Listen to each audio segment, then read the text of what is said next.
व्यावहारिक रूपान्तरण, दिगो खाद्य प्रणालीको लागि खाद्य साक्षरता, उपभोक्ताहरूलाई सहज, सुलभ र गुणस्तरीय खाद्य वस्तुहरूको वितरण, खाद्य साक्षरता अभियानको सञ्चालन, बजार सूचना प्रणाली विकास र उपभोक्ता हित संरक्षणको क्षेत्रमा कार्य गरी नेपाली कृषकहरूले गरेको उत्पादनलाई प्रवर्धन गर्नु आजको प्रमुख आवश्यकता हो। देशको विगत 2 दशकदेखि खाद्य सुरक्षाको स्थितिलाई हेर्दा नेपाल ग्लोबल हङ्गर इन्डेक्समा अत्यन्त गम्भीर स्थितिबाट मध्यम स्थितिमा सुधार भएको पाइए तापनि अझै कुल जनसङ्ख्याको 20% हल्का खाद्य असुरक्षित, 22% मध्यम रूपमा खाद्य असुरक्षित र 10% गम्भीर रूपमा खाद्य असुरक्षित घर परिवारहरू पर्दछन् भने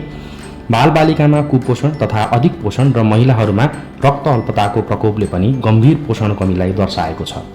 जसको प्रमुख कारणहरूमा निर्वाहमुखी कृषि प्रणाली, उत्पादन र उत्पादकत्वमा कमी, आयात निर्भर खाद्यान्न वितरण प्रणाली, जलवायु परिवर्तन तथा जैविक प्रकोपहरूको उच्च जोखिम, बदलिदो भोजन तथा जीवनशैली, खाद्य प्रदूषण,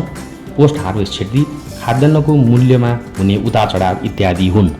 त्यस्तै संयुक्त राष्ट्रसङ्घको प्रतिवेदन अनुसार पनि एक नेपालीले वार्षिक सरदर 79 किलोग्रामसम्म खाद्यान्न खेर फाल्ने गरेको पाइएको छ भने पछिल्लो समय होटल, रेस्टुरेन्टहरू र पार्टी प्यालेसहरूमा बढ्दै गएको उपभोग शैलीको कारण पनि ठूलो मात्रामा खाद्यान्नहरू खेर गइरहेको छ।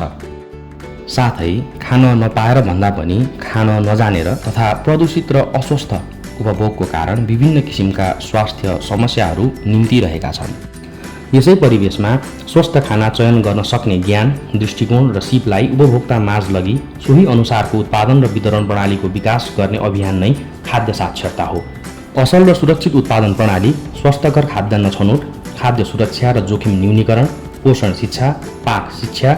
समुदाय तथा जोखिमयुक्त उमेर समूहको सहभागिता, खाद्य प्रदूषण न्यूनीकरण तथा व्यवस्थापन, खाद्यान्नको क्षति न्यूनीकरण, असल उत्पादन, प्रशोधन तथा वितरण अभ्यास, तुलनात्मक आर्थिक लाभ इत्यादि खाद्य साक्षरताका मुख्य तत्त्वहरू हुन्। खाद्य साक्षरता कार्यक्रमलाई प्रभावकारी रूपमा राष्ट्रिय अभियानका रूपमा सञ्चालन गर्न नेपाल सरकार कृषि तथा पशुपन्छी विकास मन्त्रालयको नीतिगत तथा प्रवर्धनमा सहजीकरण, UN अन्तर्गतको खाद्य र कृषि सङ्गठनको प्राविधिक सहयोगमा मुक्तिनाथ फुड बैंक लिमिटेड मार्फत तीनै तहका सरकार, सहकारी, विभिन्न राष्ट्रिय तथा अन्तर्राष्ट्रिय गैर सरकारी संस्था, बैंक तथा वित्तीय संस्थाहरू, विद्यालय तथा विश्वविद्यालयहरू र अन्य सङ्घ संस्थाहरूसँगको सहकार्यमा समुदाय स्तरमा सञ्चालन गरी दिगो खाद्य चक्रको व्यवस्थापनमा गर्ने उद्देश्य राखिएको हुँदा सम्पूर्ण सरोकारवाला निकायहरूमा सहकार्यको लागि हार्दिक अनुरोध र आह्वान गर्दछौँ।